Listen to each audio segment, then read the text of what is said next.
A dor é maior quando você fica sozinho? Porque o silêncio é um grito dentro da sua cabeça. Se sentir, acho que, fechado, sozinho, se tem algo acontecendo, resolve na hora, enquanto você ainda tem tempo. Porque ficar remoendo isso futuramente é muito pior. Se a gente pensar em todos os nossos comportamentos autodestrutivos, eles se iniciaram por relações mal sucedidas, por frustrações e decepções que você teve na relação com o meio ambiente ou com o outro, e que você coloca essa energia contra você. Eu me sentia ninguém, né? Eu falava, o que eu vou fazer perto de todas essas pessoas, né? E será que é alguma coisa errada comigo? Será que... Eu acho que o jovem, ele tem uma necessidade de uma resposta muito imediata. Acho que inclusive para dor, né? Então... Eu não sei, só dói, é um aperto no coração. E não dá tempo de esperar passar a dor? Não. Dói demais.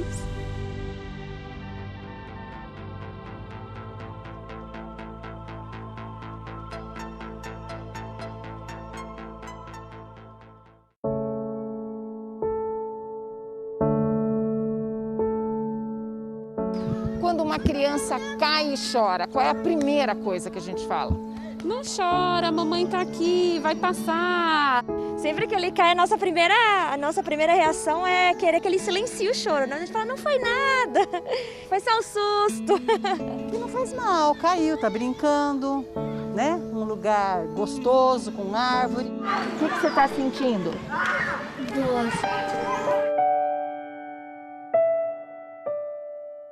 A dor de ralar o joelho e a dor que eu sinto de uma exclusão envolve a mesma circuitaria. Então, aquele adolescente que sofre exclusão na escola, sofre bullying, dói. E dói de verdade. É a mesma circuitaria cerebral se eu tivesse ralado o meu joelho. Às vezes a gente acha que criança não pode, ou que é manha, né? E às vezes machucou mesmo. O que a gente acabou de dar na mensagem para essa criança? Que a gente não validou a dor dela, a gente não acolheu o que ela está sentindo, ela não está chorando à toa, e que não é importante dar atenção a esse sentimento. O sentir faz parte. E quando a gente pensa em desenvolvimento da infância e adolescência, a gente não pode deixar de pensar na questão funcionamento cerebral. Por quê?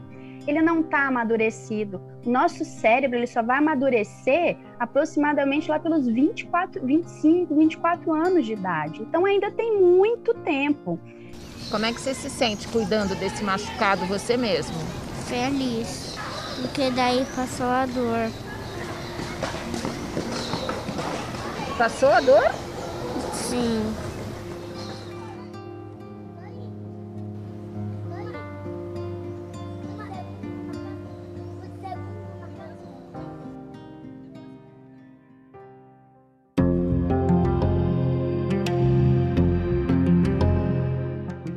A sociedade nos educa ou deseduca para que possamos entrar em contato com as nossas emoções e buscar formas de lidar com elas.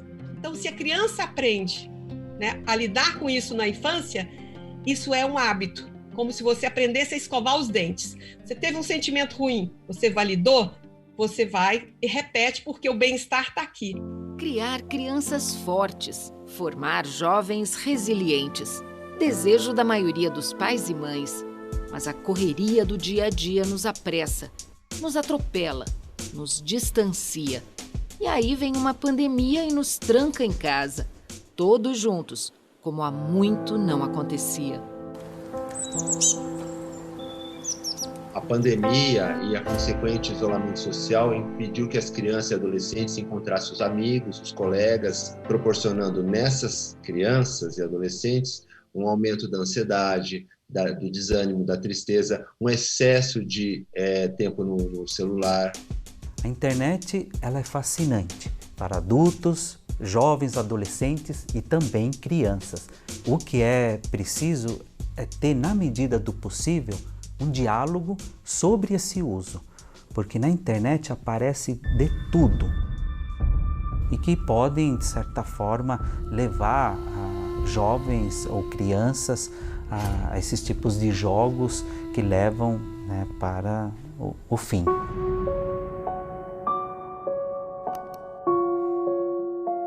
Primeira vez foi por experimentar mesmo. Foi por, tipo, vou ver como que é, vou ver se dói, se não dói. Mas você tinha visto alguém fazer? Como é que você imaginou fazer isso? Como é que você sabia que existia isso? Tava naquela época de moda do jogo Baleia Azul. Cuidado com isso, né? Então, a questão virtual que apareceu foi o jogo da Baleia Azul. Ele deletou o Facebook, ele deletou o Twitter, ele tinha, acho que, 40 mil seguidores no Twitter dele na época. Ele ficava muito na internet, muito. Ele não tinha problema na internet, ele não tomava remédio na internet, ele não tinha que fazer terapia na internet. Ele podia ser quem ele quisesse. A frustração, o não conseguir alguma coisa, o se esforçar, o ter paciência, o treinar perseverança, treinar, principalmente acho que a paciência, porque a paciência é o que menos hoje em dia os jovens têm. Porque, principalmente aqueles jovens que já nasceram na época digital, e muitos deles ganham dos próprios pais, né? Antes de 2 anos de idade, o seu aparelhinho, né? Seja ele o seu smartphone, seja ele o brinquedinho eletrônico, acham que é com um clique que eu resolvo o meu desejo, né? E a gente sabe que não é assim. O tempo dos adultos não costuma ser igual ao tempo das crianças e dos adolescentes. Hoje, parece que tudo tem que ser alcançado num clique. A gente está sempre lá esperando receber uma mensagem, está sempre lá vendo os posts do Instagram, vendo isso, vendo aquilo, querendo ter a vida dessa pessoa, querendo fazer aquilo. Eu acho que tudo isso vai sobrecarregando nossa cabeça. E uma pessoa sobrecarregada não é uma pessoa que vai funcionar muito bem, né?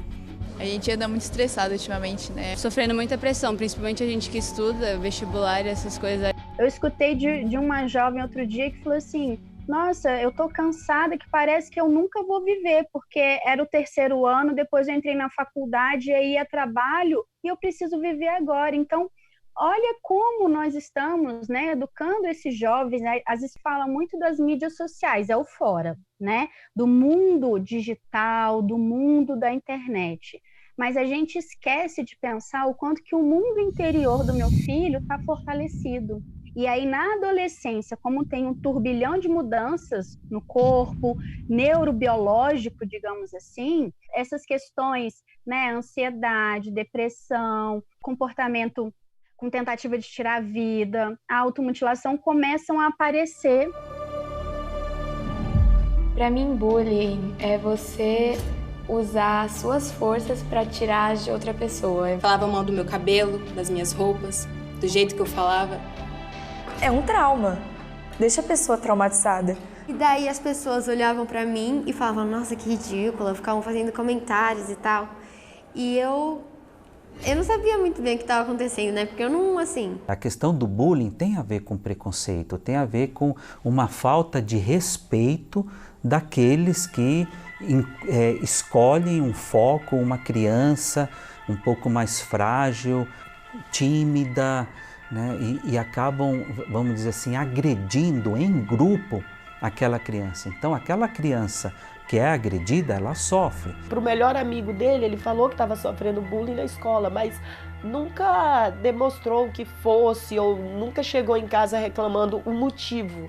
Ele só, talvez para não me preocupar, não preocupar o pai, ele só falava, não quero estudar mais lá.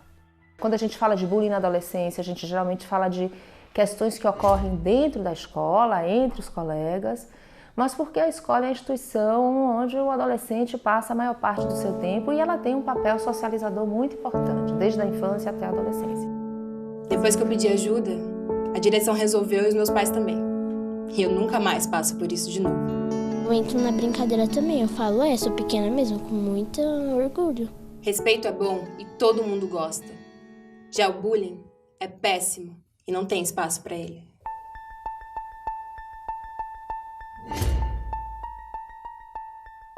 No Brasil, dados do Ministério da Saúde mostram que os jovens de 15 a 29 anos representam mais de 45% dos casos de autolesões e suicídios. e de 2011 para 2018, o total de casos saltou de menos de 15 mil para mais de 95 mil. Porque eu estava me sentindo muito mal, eu não conseguia fazer nada, eu só pensava em chorar e me cortar. Quando eu me cortava, passava só naquele momento e depois essa dor voltava, eu tinha que me cortar mais para ver se parava de doer. Aquela dor que está na alma, não está físico ali, dá um alívio, porque vai para a pele, né? Como se materializasse essa dor. Ou seja, não por acaso, muitas pessoas que se autolesionam falam que preferem ter a dor física à dor emocional. Porque são processos que ele antecipa uma certa inabilidade de lidar com aquela situação, que normalmente traz uma ansiedade, e então a pessoa desloca essa energia que ela gostaria de cortar para ela. Assim, eu já fiz muitas vezes. Nenhuma foi tipo seguida. Eu já fiz às vezes, aí depois parava, fazia de novo. Mas eu acho que durou o quê, mãe? Uns 2 anos? Uns 2, 3 anos, até eu tentar me suicidar.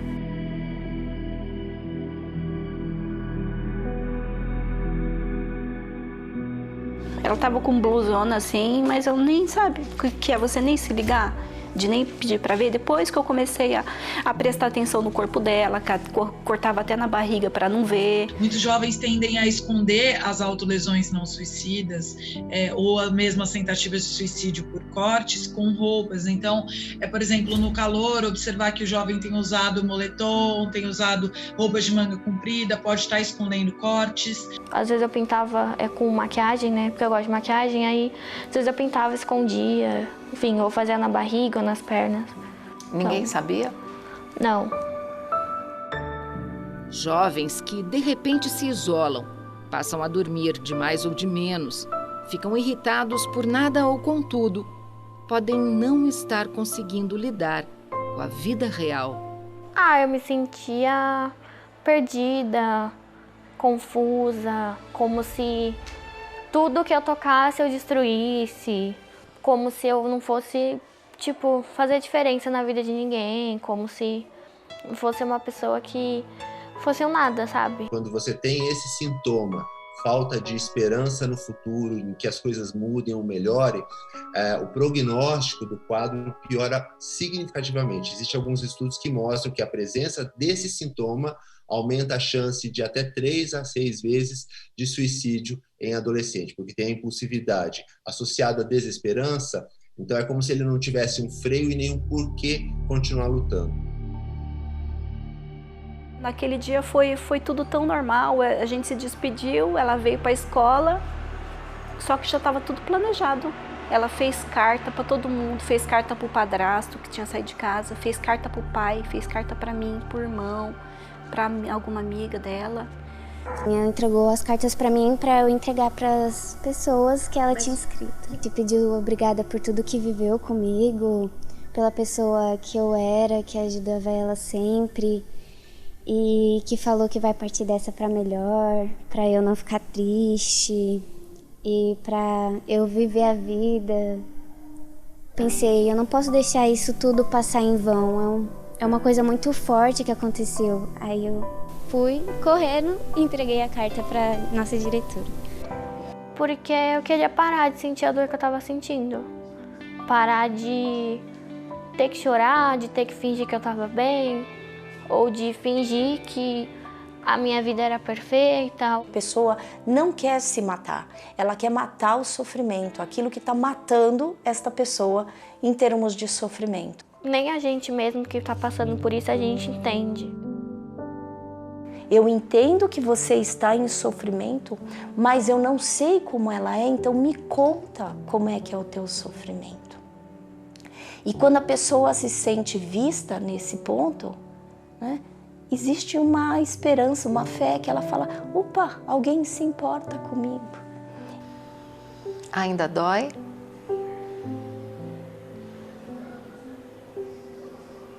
Dói. Como é que é essa dor? Você consegue explicar? Não sei, é como... Acho que é uma junção de coisas. Eu acho que lembranças ruins, palavras ruins, atitudes ou, sei lá, lembranças, coisas assim. Até mesmo eu comigo mesmo, enfim.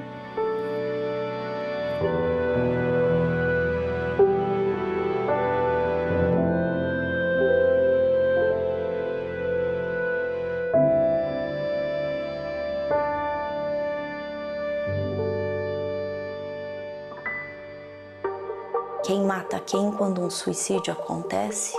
Acontece, né? A gente acha que não acontece. Incrível como a mãe sente, né? Há algo que precisa ser cuidado e a gente tem como cuidar disso.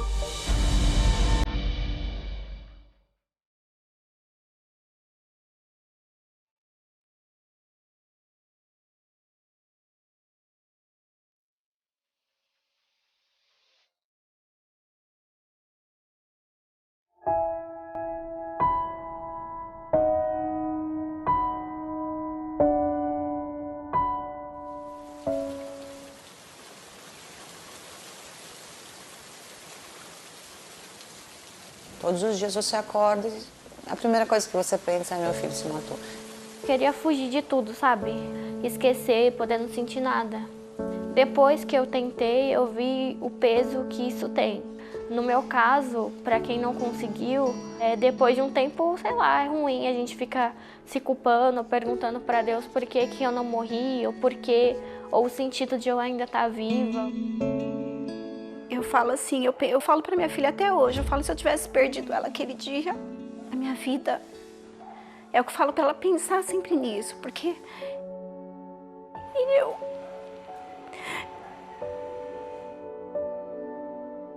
Cadê meu filho? Cadê meu filho? Aí eu falei: Zig, pelo amor de Deus, abre a porta desse banheiro. Se ele pensasse que a mãe ia morrer junto, ele não teria feito. Você, pai, que foi impactado por um suicídio do seu filho, provavelmente você está extremamente fragmentado. Incrível como a mãe sente, né? Você precisa respeitar você. Né? Você sabe o quanto tem doído a situação. Quem sou eu para falar alguma coisa da tua vivência? O que eu te falo é: respeita a sua dor, se acolha no amor que você teve com o seu filho ou com a sua filha. Sabe quando você sente que alguma coisa arrancou alguma coisa de você? E eu também te falo, você não perdeu o seu filho, perdeu fisicamente, mas o seu filho ou sua filha continua com você.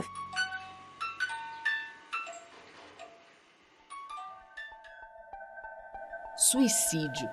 Só a palavra já incomoda. Parece até uma doença contagiosa, da qual a maioria prefere manter distância. Você acha que que não existe possibilidade de ocorrer isso na sua família porque ninguém tem depressão, porque ninguém tem histórico de doença mental, porque não tem... Acontece, né? A gente acha que não acontece. Então, eu falo que eu sou uma prova viva daquilo que é uma realidade hoje. E sempre foi um tabu de falar, porque você acha que você está incentivando. Você não está incentivando, você está prevenindo. Por muito tempo acreditou-se que o suicídio, se falasse, ele seria contagioso.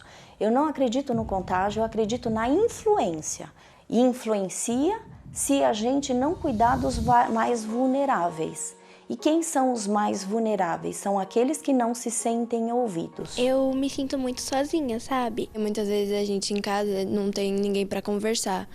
E a roda, ela é um espaço aberto pra gente conversar e acabou me ajudando muito. A roda de conversa apareceu porque as meninas queriam um projeto de roda de conversa, né, para falar sobre esse assunto, sobre o suicídio, sobre a automutilação.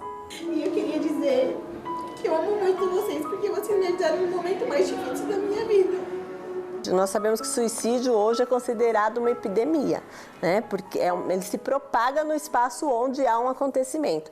Mas a escola é um espaço de falar sobre vida, sobre potência, sobre expectativas de futuro, e isso já é uma ação preventiva ao suicídio. Eu voltei a fazer capoeira, voltei a brincar com as minhas amigas, voltei a fazer tudo que eu gostava de fazer. Ela sabia que eu me cortava e falou que lá era muito bom, que eu ia parar de me cortar. e que eu ia ficar mais feliz assim. Aí todas as vezes que eu fui chamada, né, pela diretora da escola, eu vinha e não conseguia compreender o que estava acontecendo com a minha filha, sabe? Não sabia se eu brigava, sabe?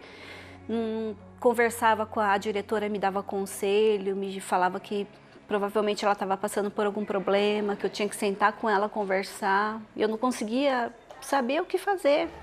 Eles tentaram me ajudar. Até foi o inspetor de corredor que me levou para o hospital aquele dia. Eu tive que ir até o banheiro, que ela se trancou dentro do banheiro e ela não conseguia nem abrir a porta do banheiro.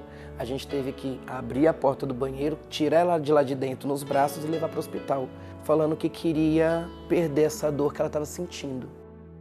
Eu era mais, sei lá, eu era alegre, mas ao mesmo tempo eu era muito vazia por dentro.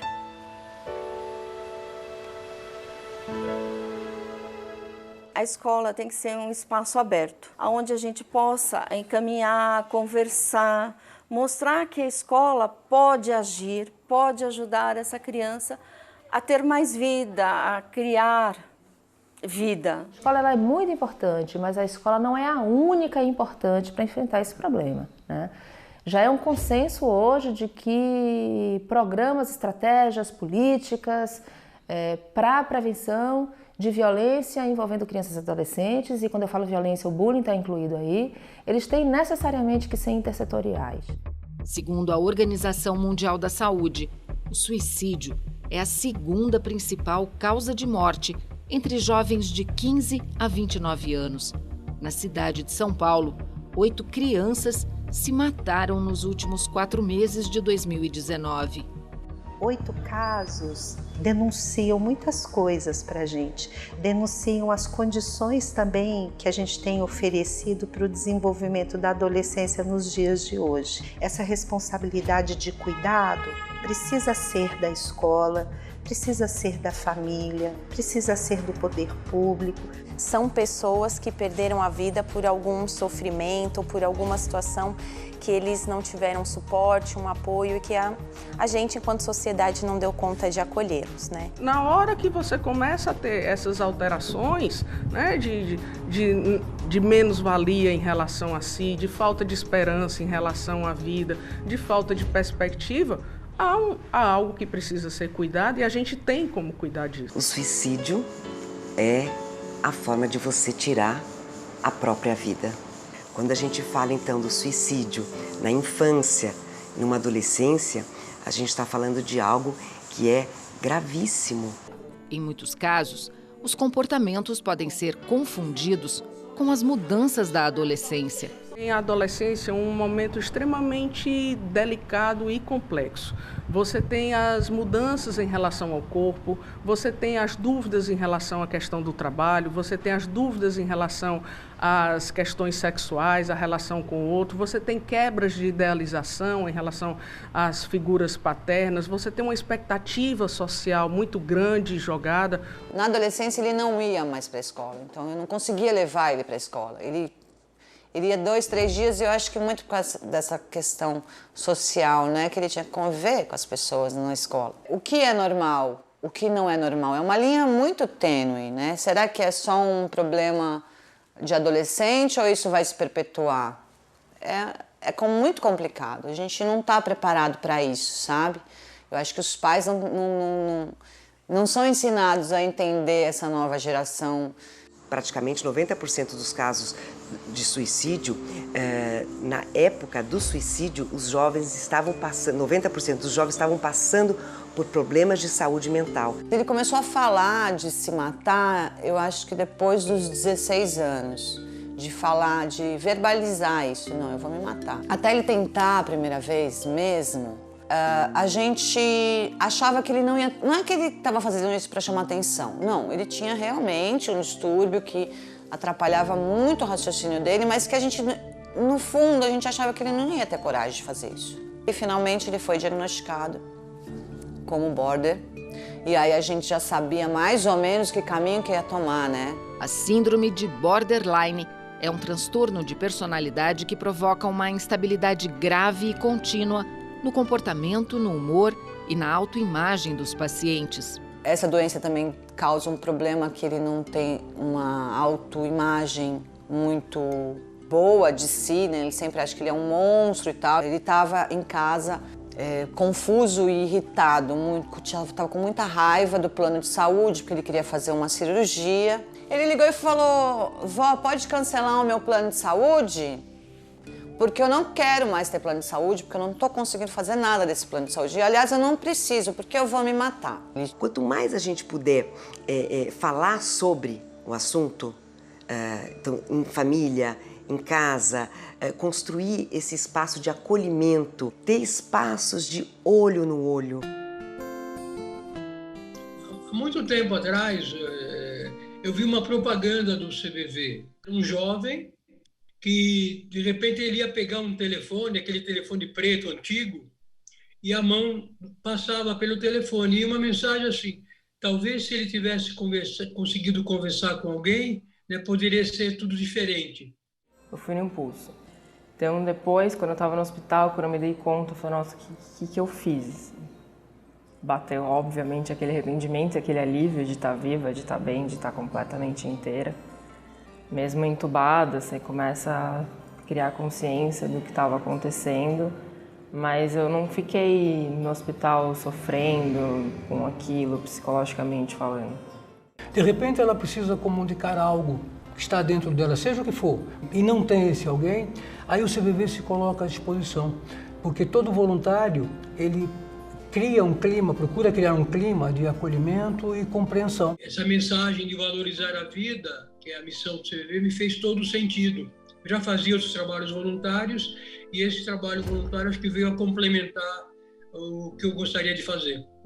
Porque falar, a gente começa a pôr para fora, às vezes, coisas que estavam lá dentro guardadas, que eu nem percebo, né, que estão me incomodando.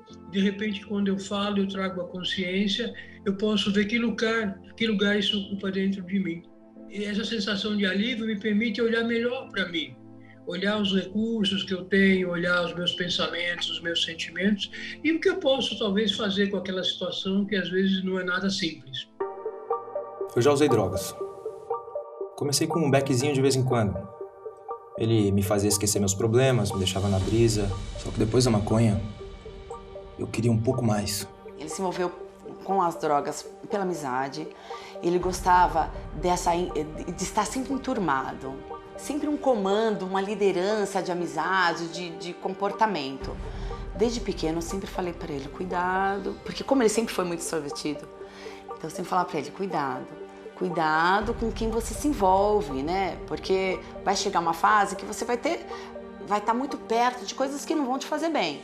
Porque eu tive que aprender quem que era o meu filho, o meu menino, que eu criei com todo amor e carinho, e quem era o meu menino dependente químico, que precisava das drogas naquele momento, que ficava cego, né? Se você quiser se tratar, eu faço de tudo para te ajudar. Ele falou: não, mãe, pode ver então ajuda que eu vou. E passou, e ele estava bem, estava abstinente, estava namorando, estava bem. Várias perguntas sem respostas, né? Várias perguntas sem respostas, né? Porque que as pessoas criticavam ele ou que julgavam ele pelo que ele tinha feito, que agora ele estava super bem e ainda continuavam julgando ele. E eu falava: olha, o tempo vai amenizar tudo isso, né? Aí eu só acordei com meu marido, na verdade, me chamando desesperadamente, dei um pulo da cama, assim. Quando eu entrei pelo corredor, assim, aí meu marido estava segurando ele, estava me desacreditando o que estava acontecendo e realmente, assim, chamamos os médicos, ambulância e tal, e ele tinha falecido mesmo. Quem mata quem quando um suicídio acontece? Pela minha dor de ser uma filha de uma pessoa que tentou várias vezes o suicídio, e eu levava minha mãe nas tentativas de suicídio para os hospitais, pronto-socorros, e que eu prometi, eu me lembro pequena falando para mim: nossa, eu preciso mudar o cenário, mas assim, pequena, 10 anos, venha com toda a onipotência, né, de transformar o mundo, de ter um sonho de mudar a situação. E foi assim que eu me formei como psicóloga. Especificamente, eu tinha um objetivo de trabalhar, né, com a prevenção do suicídio e formar profissionais. Ele já veio de cabeça baixa, chutando a poeira. Aí na metade do caminho ele falou: "Poxa, mãe, vai começar tudo de novo amanhã. Eu vou ter que ir para aquela escola de novo. Aí eu vou ter que começar tudo de novo." Aí aí eu não vou brincar mais durante a semana. Aí eu falei: "Meu filho, mas você já brincou tanto hoje, Lipe, você não tá cansado não?" E ele tava muito sujo de barro. Ele tava muito sujo. Aí: "Você não tá cansado não, Lipe?" Ele: "Não, eu queria brincar mais, mãe, mas eu queria brincar muito, muito, muito, muito."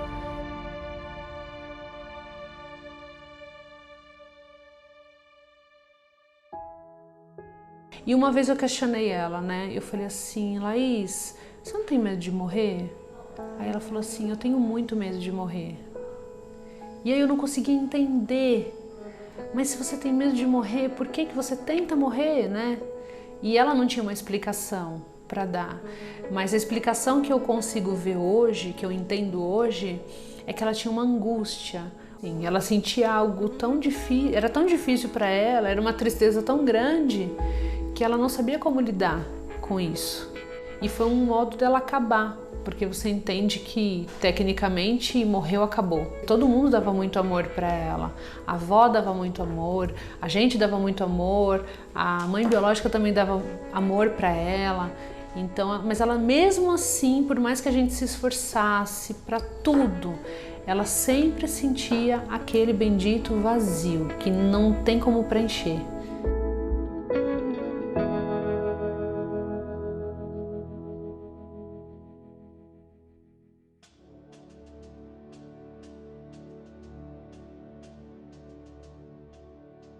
Quando você acordou no hospital, o que você pensou? Você lembra da primeira coisa que você pensou?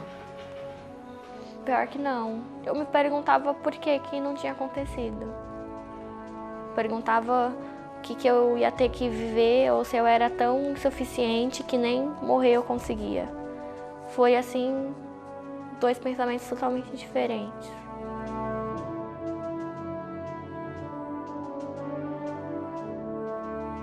Agora, como é que você está se sentindo? Bem melhor que antes. Você consegue fazer planos para a vida? Sim. Eu quero ser veterinária. Não quero casar, não quero ter filhos. Só 2 adotados e um cachorro. E só.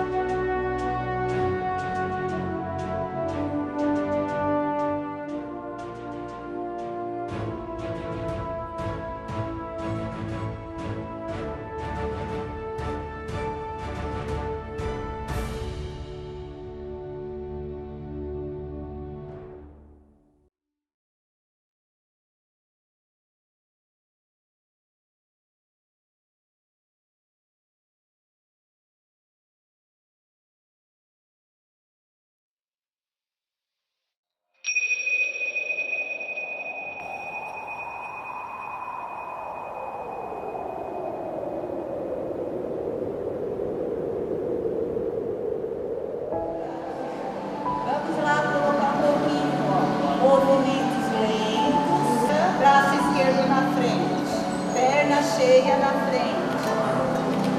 Troca o peso. Vamos estar sempre inspirando. Solta o ar.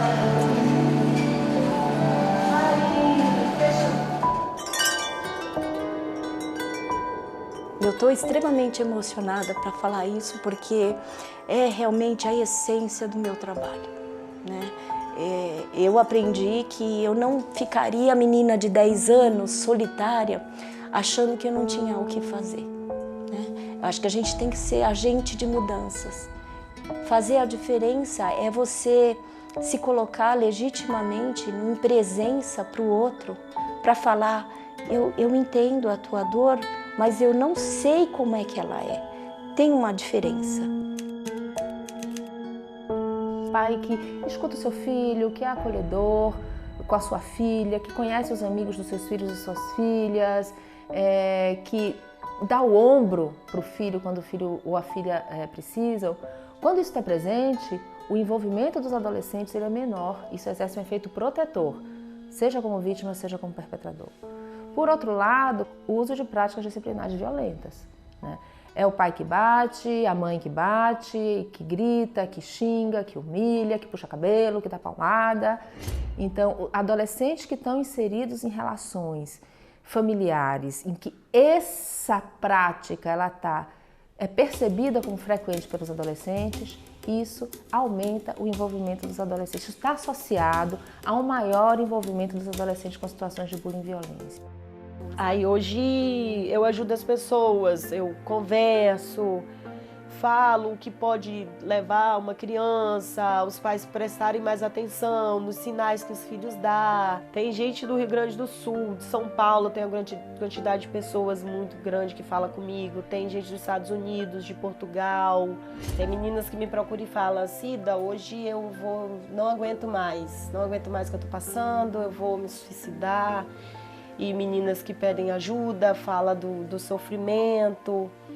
E a essas pessoas que passam por esse problema, né, da angústia, da depressão, da vontade de não querer mais viver, eu sempre procuro que, em primeiro lugar, procurar uma ajuda de um profissional da saúde mental.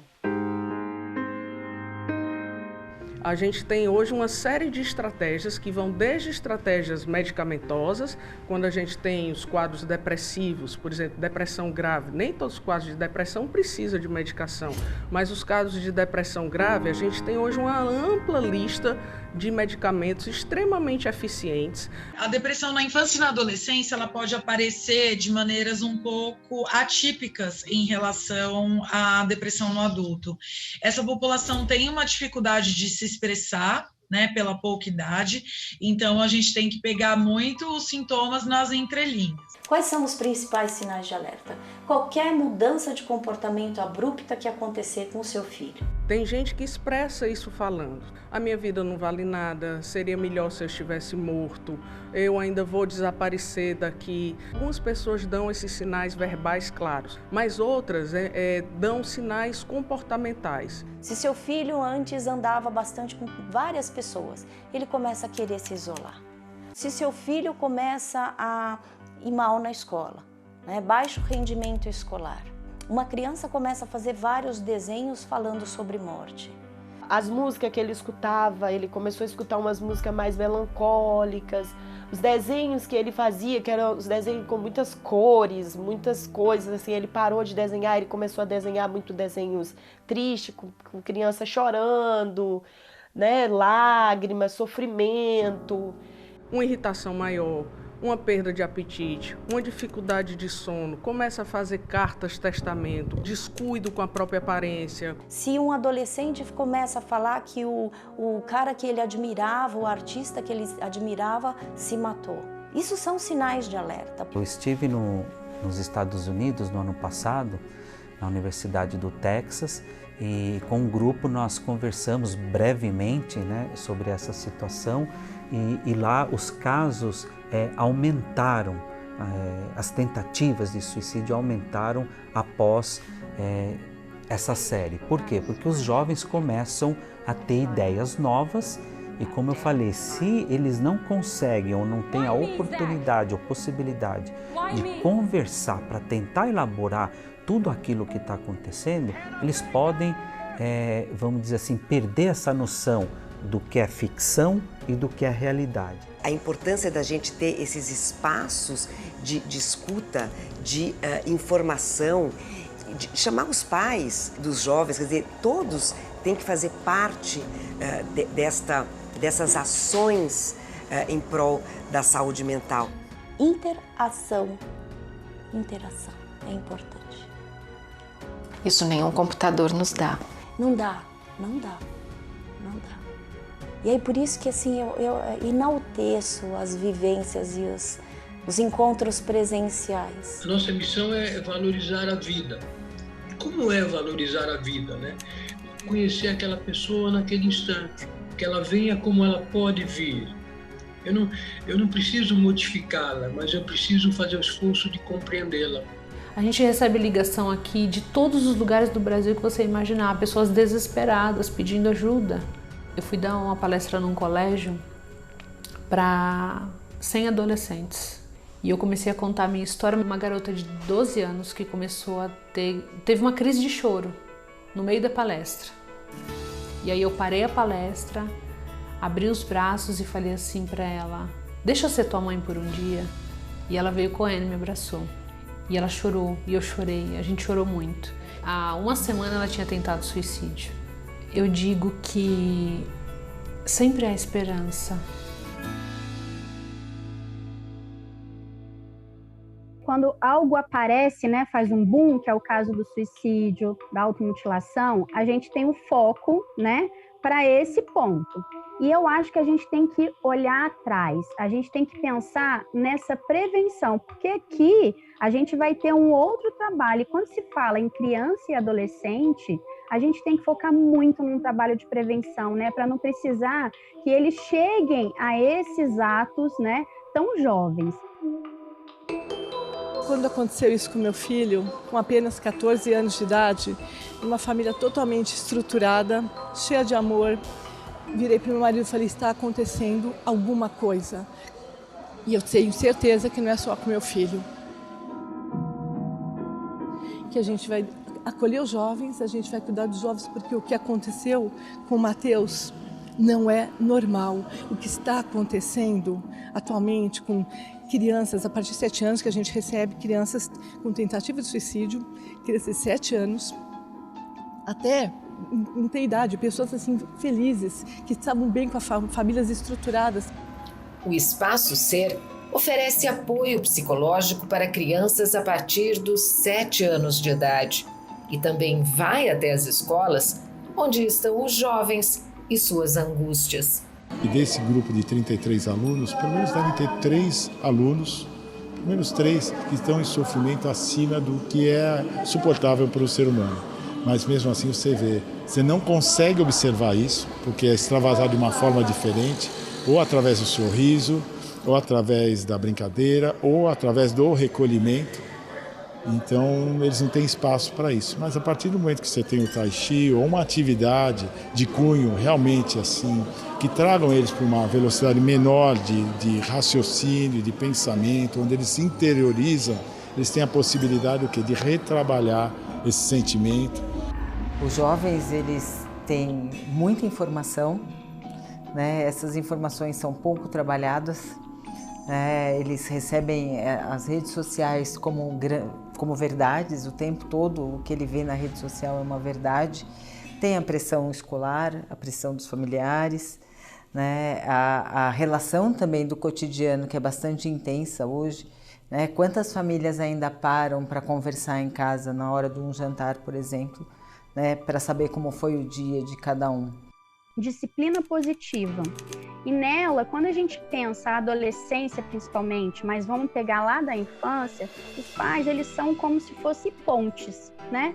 Então, quando ele é pequenininho, a ponte, as extremidades dela são bem ali juntinhas. Por quê? A gente precisa estar mais próximo deles para poder apoiá-los, né, nessa questão da regulação emocional, na questão do entendimento, né, do desenvolvimento da empatia. Então, isso tudo eu tô ali junto. E à medida que meu filho vai crescendo, essa extremidade ela vai afastando. Mas pensa, a ponte ela tem uma base. Então, a gente precisa dar essa base para que a criança se desenvolva e o adolescente. Vai chegar um momento que o adolescente vai nem precisar mais de extremidade, mas ele tem aquela base, ele tem uma segurança. Nos colégios particulares da cidade mais rica do país, foram pelo menos 3 suicídios em 2018, 2 com uma diferença de apenas 10 dias na mesma escola. Foi um susto muito grande, né? Ficou todo mundo se perguntando por quê, e aí a gente vai entendendo que a questão não é tanto o porquê, mas o que fez chegar nisso, que caminhos foram traçados que acabaram numa finalização drástica para problemas pontuais. Entender por que um jovem bonito ou uma jovem bonita com condições favoráveis, estruturais, né? A grande pergunta é, aonde foi que a gente não percebeu? A direção do colégio adotou medidas de prevenção ao suicídio e de atenção a quem está sofrendo. Essas pulseiras amarelas são o aviso de que o colega está disposto a te escutar. Os jovens ouvintes são voluntários e têm a orientação de psicólogos e educadores. Tenho ansiedade, eu tive depressão e eu reconheço o quanto é importante ter esse apoio, tanto de amigos, de pessoas à sua volta, na escola. É muito importante você saber que tem uma rede de apoio para você. Ela estava chorando, eu fui até ela e ela precisou só de um abraço. Ela não quis falar nada, ela quis só um abraço. Eu abracei ela e ela disse que era tudo que ela precisava a semana inteira. Um diálogo aberto sobre isso, livre de julgamento e livre de punição. Então, procurar conversar diretamente, sem delongas, com a criança ou adolescente. Tipo, olha, o que te levou a isso? O que você está sentindo? E não frases do tipo, você tem tudo e por que você está pensando nisso? Essas são frases que denotam julgamento e podem causar o efeito contrário, podem fazer com que o indivíduo se sinta pior. Na época, tinha pai que conversava comigo e falava que sabia que o filho tinha depressão, mas assim, já era 14, 15 anos, mas tinha medo de falar para os familiares, porque os familiares poderiam dizer que a depressão estava sendo causada porque o pai estava trabalhando muito, porque não estava em casa. Então, às vezes, guarda, sabe que a criança está passando, o adolescente está passando por uma situação, mas não fala, não procura um psicólogo, não procura um profissional da saúde mental por medo do que as pessoas podem julgar. E muito do tabu em relação ao suicídio tem a ver com as sanções que eram impostas na Idade Antiga.